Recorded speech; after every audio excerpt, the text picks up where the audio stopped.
Hello friends, welcome to our channel Study Addicted.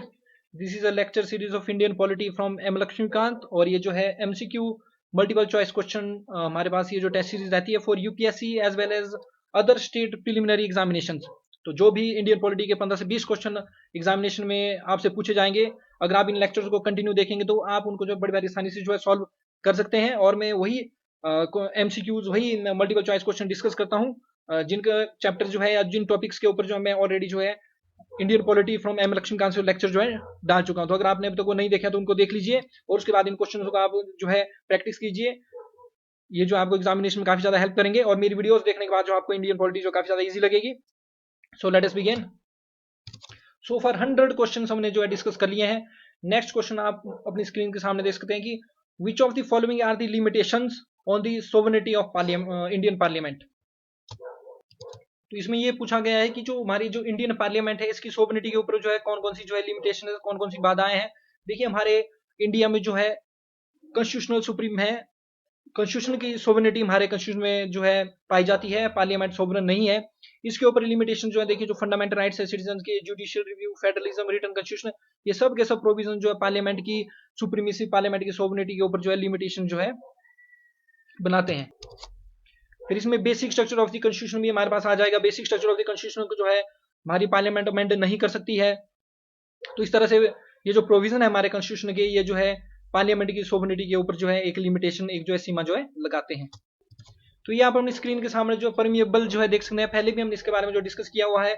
ये जो है परमिएबल जो है आपने कोशिश करनी है कि आप इसको जो पूरी पूरी जो है इसको याद कर लें। इसमें देखिए दिया गया है, we the people of the India having solemnly resolve to constitute India into sovereign, socialist, secular, democratic republic and to secure to all its citizens justice, social, economic and political liberty of thought, expression, belief, faith and worship, equality of status and of opportunity, and to promote among them all fraternity, assuring the dignity of the individual and unity integrity of the nation.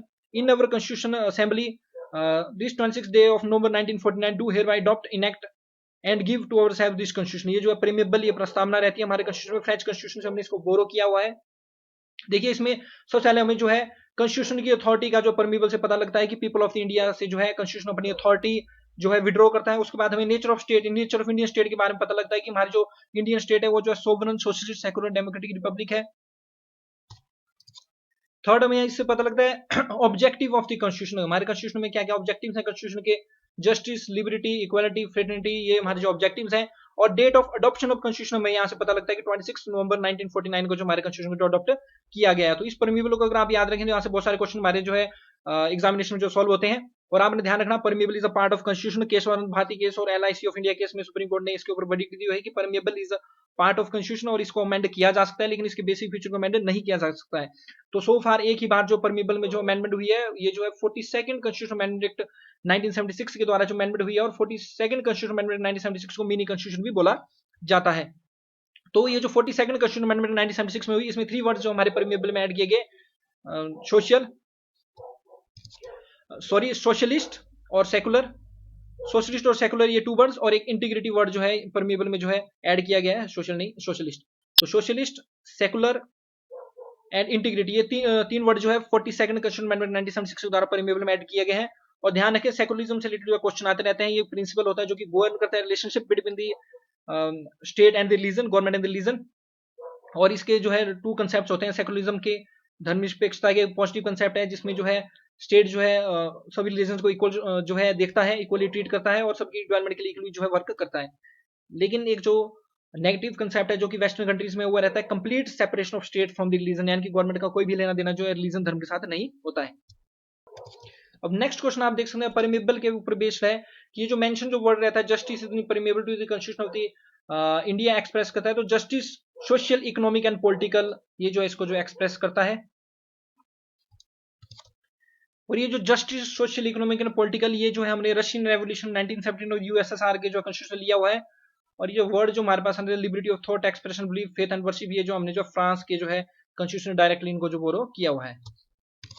Next question आप अपनी screen के सामने देख सकते हैं। इसमें ये simply ये पूछा गया कि किस टर्म को या किस वर्ड को जो है परमिएबल प्रस्तावना में यूज नहीं किया गया, भारत के संविधान की प्रस्तावना में किस वर्ड को यूज नहीं किया गया। तो रिपब्लिक आपको मिलेगा, इंटीग्रिटी आपको मिलेगा, सोशलिस्ट आपको मिलेगा, लेकिन फेडरल वर्ड ना ही आपको परमिएबल में मिलेगा, ना ही आपको कॉन्स्टिट्यूशन में कहीं पर भी फेडरल वर्ड जो है नहीं मिलेगा।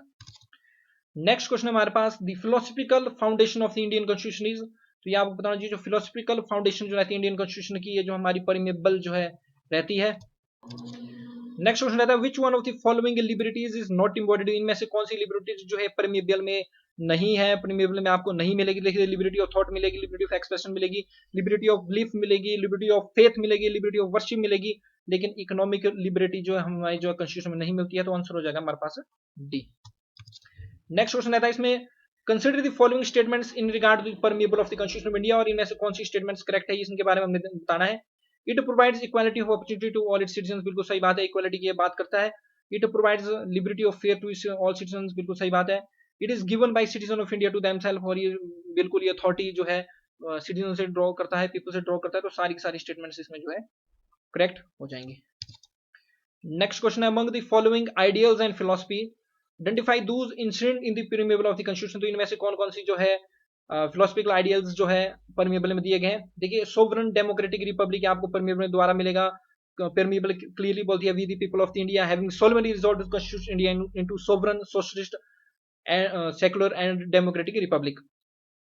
दूसरा, आपको सोशलिज्म और सेकुलरिज्म भी मिलेगा परमिएबल में, लेकिन कहीं पर भी आपको कैपिटलिज्म और फ्री ट्रेड नहीं मिलेगा। थर्ड स्टेटमेंट हमारी जो है गलत हो जाएगी, जहां जहां थर्ड है इसको आप निकाल सकते हैं।